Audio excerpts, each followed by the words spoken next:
പുതിയൊരു വീഡിയോയിലേക്ക് എല്ലാവർക്കും സ്വാഗതം. ഇന്ന് ഞങ്ങളൊരു കുക്കിംഗ് വീഡിയോ ആയിട്ടാണ് വന്നിരിക്കുന്നത്. ഇന്ന് നമുക്ക് വേണ്ടി ഒരു സ്പെഷ്യൽ ഐറ്റം തയ്യാറാക്കാൻ നമ്മുടെ അച്ചായൻ തന്നെ ഇവിടെ റെഡി ആയിരിക്കുകയാണ്. അച്ചായൻ്റെ കൂർക്കയിട്ട് ബീഫ് കറി നമ്മളെല്ലാവരും കണ്ടു കഴിഞ്ഞു. അടിപൊളിയാണെന്നാണ് ഒത്തിരി പേര് അഭിപ്രായം പറഞ്ഞത്. അതുകൊണ്ട് നിങ്ങൾ എല്ലാവരും ഈ വീഡിയോ പൂർണ്ണമായിട്ട് തന്നെ കാണണം. അച്ചായൻ്റെ ഓടക്കുഴൽ വായനയും ഒക്കെ ഈ കുക്കിങ്ങിനിടയിൽ നമുക്ക് കാണാനായിട്ട് സാധിക്കും. അപ്പോൾ അധികം പറഞ്ഞ് ബോറടിപ്പിക്കുന്നില്ല, നമുക്ക് നേരെ പാചകത്തിലേക്ക് കടക്കാം. ഇന്ന് നമ്മളിവിടെ തയ്യാറാക്കാൻ പോകുന്നത് പല ഐറ്റങ്ങൾ ചേർന്ന ഒരു കൂട്ടുപുഴുക്കാണ്. അതിനകത്ത് കപ്പയുണ്ട്, മത്തങ്ങയുണ്ട്, ചേനയുണ്ട്, പച്ചക്കായുണ്ട്, തക്കാളിയുണ്ട്, ഇഞ്ചിയുണ്ട്, വെളുത്തുള്ളിയുണ്ട്, സവോള, ചേമ്പ്, പിന്നെ മത്തയില, മല്ലിയില. ആദ്യം തന്നെ കപ്പയും ചേനയും ചേമ്പും ഒക്കെ ഒന്ന് വേവിച്ചെടുക്കുക.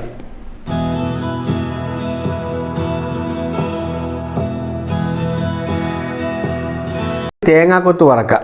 അപ്പം സ്റ്റൗവത്തിൽ ചട്ടി ചൂടാകട്ടെ.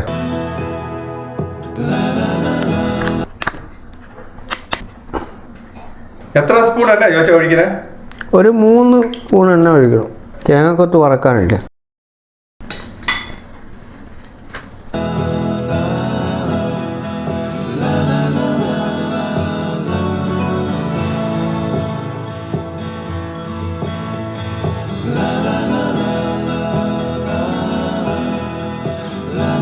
അപ്പൊ ഇനി നമുക്ക് തേങ്ങ വറുത്ത് പോരാം. ഈ തേങ്ങ എന്തുമാത്രം തേങ്ങ ഉണ്ട്? ഒരു മുറി തേങ്ങയാണ്. ഒരു മുറി അല്ലേ? പകുതി തേങ്ങ അല്ലേ? ഒരു തേങ്ങയുടെ പകുതി വലിയ മുറി.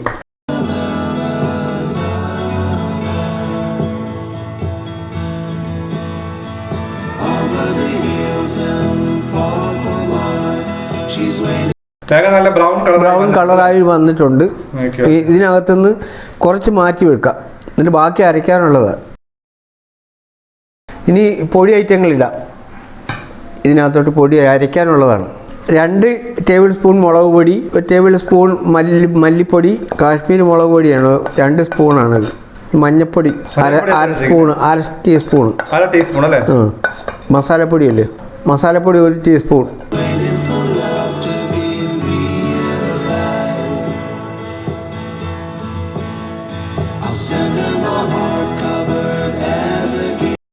അടുത്ത സ്റ്റൗ എത്തിക്കാം. കത്തട്ടെ, ചട്ടി ചൂടാകട്ടെ. തേങ്ങ ഫ്രൈ ആക്കി കഴിഞ്ഞിട്ട് നമ്മൾ ചട്ടി വൃത്തിയായിട്ടൊന്ന് കഴുകിയാണ് വീണ്ടും വെക്കുന്നത്. ഇനി എണ്ണ ഒഴിക്കും.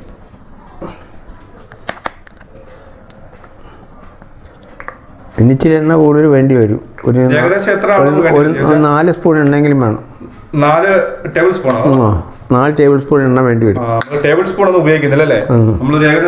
കണക്ക് വെച്ചാൽ കഴിക്കുക. എനിക്കറിയാം 4 ടേബിൾ സ്പൂൺ ഉണ്ട്.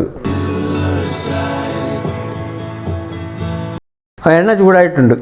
അപ്പോൾ ആദ്യം നമുക്ക് ഇഞ്ചിയും വെളുത്തുള്ളി ഇടാം.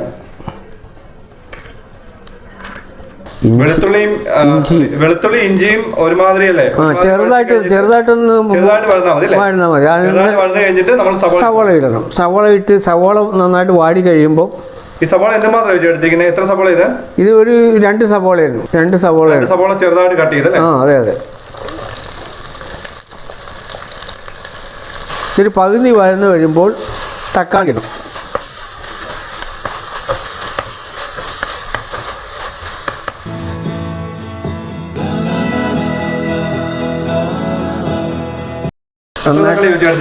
രണ്ട് തക്കാളി അല്ലേ?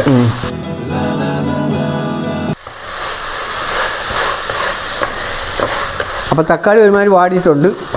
ഇനി നമുക്ക് പച്ചക്ക ആദ്യം ഇടാം.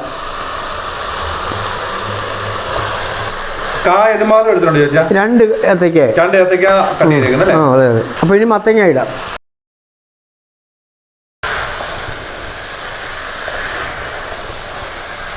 കുറച്ച് ഉപ്പിടാനും.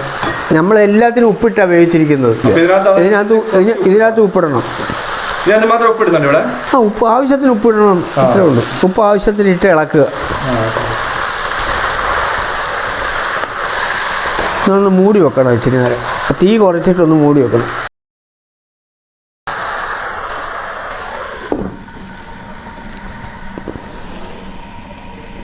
അതവിടെ ഇരുന്ന് വേകട്ടെ.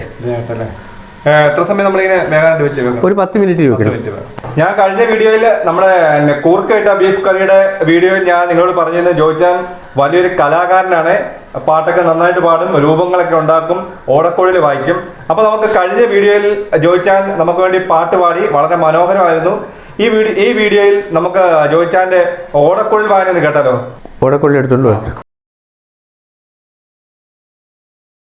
ജോയിച്ചാൻ ഈ ഓടക്കുഴൽ വായനയൊക്കെ എങ്ങനെ ചോദിച്ചാൽ പഠിച്ചേ? ചെറുപ്പം മുതലേ അത് കൊച്ചില് നമ്മൾ സ്കൂളിൽ പഠിപ്പിക്കുമ്പോ ഉള്ള. ഇപ്പൊ ഏത് പാട്ടാ ചോദിച്ചാൽ പാടാൻ പോകുന്നേ?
പാചകം തുടരുകയാണ്. നമ്മുടെ അടുപ്പയിൽ നമ്മൾ വേകാൻ വെച്ചിരിക്കുകയാണ്. നമ്മൾ ചേർത്ത സാധനങ്ങളെല്ലാം കൂടെ വേകാനായിട്ട് അടച്ചു വെച്ചിരിക്കുകയാണ്. അപ്പൊ അതൊന്ന് ഇളക്കാം അല്ലേ? ഒന്ന് ഇളക്കിയിടാം. വെള്ളത്തിലിട്ട് വേവിക്കുന്നതിനേക്കാളും ടേസ്റ്റാണ് ഇങ്ങനെ വേവിക്കുന്നത്. നമ്മൾ വെള്ളം ചേർക്കാതെ വെള്ളം ചേർക്കാതെ വേവിക്കുന്നതിന് ടേസ്റ്റ് കൂടും. അപ്പോൾ ഇത് വേകുന്ന സമയത്ത് നമുക്ക് ആ തേങ്ങ അരച്ചെടുക്കണം. അടുക്കി പിടിക്കാതിരിക്കാനായിട്ട് നമ്മൾ 10 മിനിറ്റ് സമയത്തേക്ക് അടച്ചു വെച്ചെന്ന് പറഞ്ഞാലും ഇടയ്ക്ക് ഒരു കുറേയേറെ പ്രാവശ്യം തുറന്ന് ഇളക്കുന്നുണ്ട്. ഏത്തയ്ക്ക പെട്ടെന്ന് അടുക്കി പിടിക്കുന്ന സാധനമാണ്. ഏത്തയ്ക്ക പെട്ടെന്ന് ചട്ടിയിലായിട്ട് പിടിക്കാനായിട്ട് സാധ്യതയുണ്ട്, അടുക്കി പിടിക്കാനായിട്ട് സാധ്യത ഉള്ളത് കൊണ്ടാണ് ഇങ്ങനെ ഇടയ്ക്ക് ഇളക്കുന്നതാണ് ചോദിച്ചാൽ പറയുന്നത്. നമുക്ക് മത്തയുടെ ഇല അരിഞ്ഞു വെച്ചിട്ടുണ്ട്. മത്തങ്ങയുടെ ഇല അത് അരിഞ്ഞു വെച്ചിട്ടുണ്ട്, അത് ഇടാം.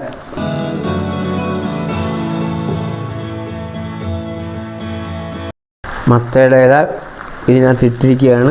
ഇതെല്ലാം കൂടെ ഒന്ന് ഇളക്കി യോജിപ്പിക്കണം.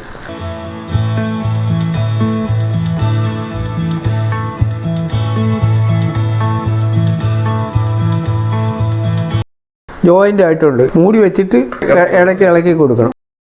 അപ്പോൾ ഇത് തുറക്കാം. ഏകദേശം ഒരു ആയിട്ടുണ്ടാവും. ആയിട്ടുണ്ടാവും. ഇനി ഇതെല്ലാം കൂടെ കിടന്നൊരു വേവും. അപ്പോൾ ഈ ചട്ടി ഇതുപോലെ തന്നെ അങ്ങോട്ട് മാറ്റി വെക്കും. അടുപ്പത്തുനിന്ന് മാറ്റി വെക്കും. ഇപ്പുറത്തോട്ട് മാറ്റി വെക്കും.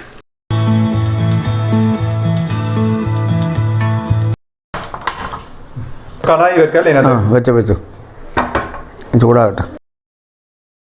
നമ്മള് കടായി ചൂടായി വന്നിരിക്കല്ലേ? അതിനകത്തോട്ട് കപ്പ ഇടണം. കപ്പ നമ്മൾ വേവിച്ച് വെച്ചേക്കുന്ന കപ്പ. എന്തുമാത്രം കപ്പയാണ് വെച്ചത്? ഇത് 1.5 കിലോ കപ്പ. 1.5 കിലോ കപ്പയാണ് വേവിച്ച് വെച്ചേക്കുന്നല്ലേ? അതെ. ചേന ഇടണം. നമ്മള് ചേന എന്തുമാത്രം എടുത്തിരിക്കുന്നത്? ഇത് 1/2 കിലോ ചേന. 1/2 കിലോ ചേന. അപ്പൊ 1.5 കിലോ കപ്പ, 1/2 കിലോ ചേന നമ്മൾ വേവിച്ച് വെച്ചത്. അടുത്ത എന്താ ഇടുന്നത്? ചേമ്പാണോ? ചേമ്പ് ഒരു 300 ഗ്രാം കാണുന്നത്. 300 ഗ്രാം ചേമ്പുണ്ട്, അതും വേവിച്ച് വെച്ചതല്ലേ? അത് നമ്മൾ ഇതിനകത്തോട്ട് ഇടുക. ഇനി നമ്മൾ ഇതൊന്ന് ഉടയ്ക്കണം.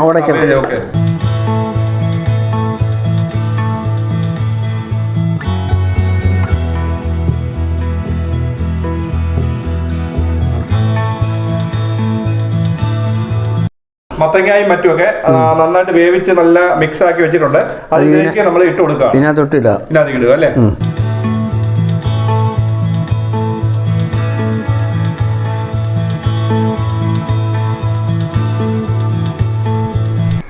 അപ്പൊ ഇതിനകത്തോട്ട് ഇട്ട് നന്നായിട്ട് മിക്സ് ചെയ്യുക അല്ലേ? മിക്സ് ചെയ്യുക. അപ്പോൾ തേങ്ങയും മുളക് പൊടിയും മസാലപ്പൊടി എല്ലാം കൂടെ വറുത്ത് അരച്ചത് ഇതിനകത്തോട്ട് ഇടാം.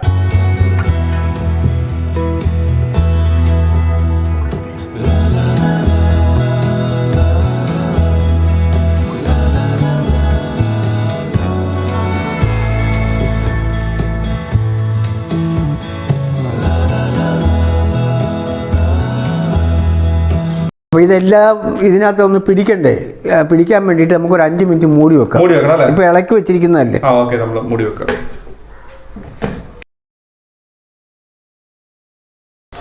ഒന്നുകൂടി ഇളക്കണം. ഇളക്കി കൊടുക്കണം അല്ലേ? ഒന്നുകൂടി ഇളക്കണം. നല്ല സ്മെല്ലൊക്കെ വരുന്നുണ്ട്.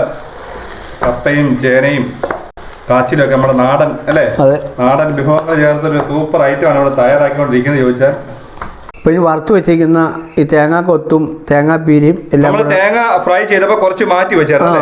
ആദ്യം നമ്മൾ കുറച്ച് തേങ്ങാക്കൊത്ത് ഫ്രൈ ചെയ്ത് വെച്ചിരുന്നു. അതെല്ലാം ഇട്ട് കൊടുക്കും അല്ലേ? അത് ഇതിനകത്ത് ഇട്ട് കൊടുക്കും. ഓക്കെ.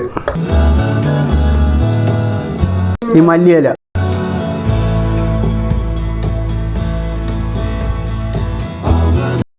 ഇച്ചിരി കറിവേപ്പിലൂടെ ഇതിൻ്റെ കൂടെ ഇടാം. ഇട്ട് കൊടുക്കുക അല്ലേ?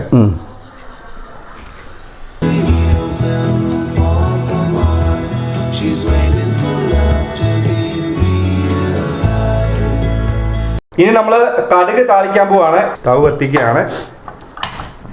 തീ കുറച്ച് വെച്ച് കടുക് താളിക്കാനുള്ള കടുക് പൊട്ടിക്കാനുള്ള പാത്രം നമ്മൾ വെക്കുകയാണ്. അപ്പൊ നമ്മൾ കടുക് താളിക്കുമ്പോൾ തീ അല്ലേ വളരെ കുറച്ച് വെക്കണം. കുറച്ച് വെക്കണം. നമ്മൾ എണ്ണ ഒഴിച്ചു കൊടുക്കുകയാണ്. കടുക് പൊട്ടാനുള്ള എണ്ണ നമ്മൾ ഇതിലേക്ക് ഒഴിച്ചു കൊടുക്കുകയാണ്. കടുക് ഇട്ട് കൊടുക്കാം.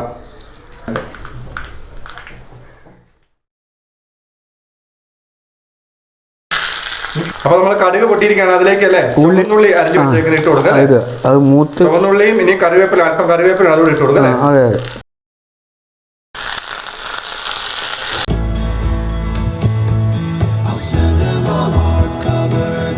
നമ്മൾ കടുക് പൊട്ടിയതിനകത്തോട്ട് ചുവന്നുള്ളിയും കറിവേപ്പിലേക്ക് ഇട്ട് നന്നായിട്ട് അത് വഴന്നിരിക്കുകയാണ്. ഇനി അത് നമുക്ക് ഈ കൂട്ടിലേക്ക് മിക്സ് ചെയ്യാം.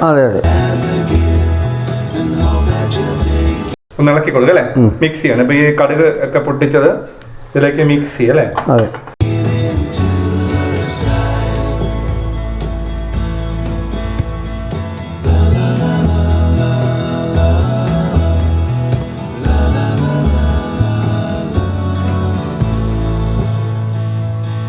അപ്പോൾ നമ്മുടെ കൂട്ടുപുഴുക്ക് ഇവിടെ റെഡി ആയിരിക്കുകയാണ്. നമ്മുടെ പരമ്പരാഗത ഐറ്റംസ് ഒക്കെ വെച്ചുള്ള നല്ല ടേസ്റ്റബിൾ ആണെന്ന് തോന്നുന്നു. നല്ല കൂട്ടുപുഴുക്ക്, കാഴ്ച നല്ല രസമുണ്ട്. കൂട്ടുപുഴുക്ക് റെഡി ആയിരിക്കുകയാണ്. ഇനി നമുക്ക് ഡിഷിലേക്ക് മാറ്റാം. ഇനി നമുക്കൊരു പ്ലേറ്റിലേക്ക് അത് മാറ്റാം. ചോദിച്ചാ നമുക്ക് പ്ലേറ്റിലേക്ക് മാറ്റാം അല്ലേ? മാറ്റിക്കൂ.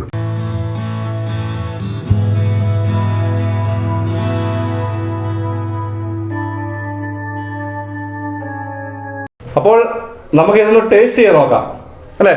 നമുക്ക് ഉണ്ടാക്കി വെച്ച സാധനം കൊള്ളാവോ നോക്കാം. ഈ കൂട്ടുപുഴുക്ക് കൊള്ളാവോ നമുക്ക് നോക്കാം.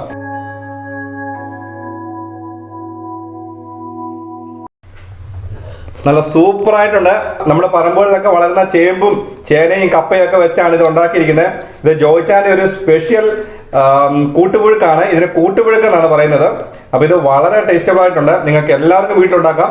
അപ്പോൾ ഞങ്ങളുടെ ഈ വീഡിയോ നിങ്ങൾക്ക് ഇഷ്ടമായെന്ന് വിചാരിക്കുന്നു. ലൈക്ക് ചെയ്യുക, ഷെയർ ചെയ്യുക. നമ്മുടെ ചാനൽ ഇനിയും ആരെങ്കിലും സബ്സ്ക്രൈബ് ചെയ്യാനുണ്ടെങ്കിൽ ഇപ്പോൾ തന്നെ സബ്സ്ക്രൈബ് ചെയ്യുക.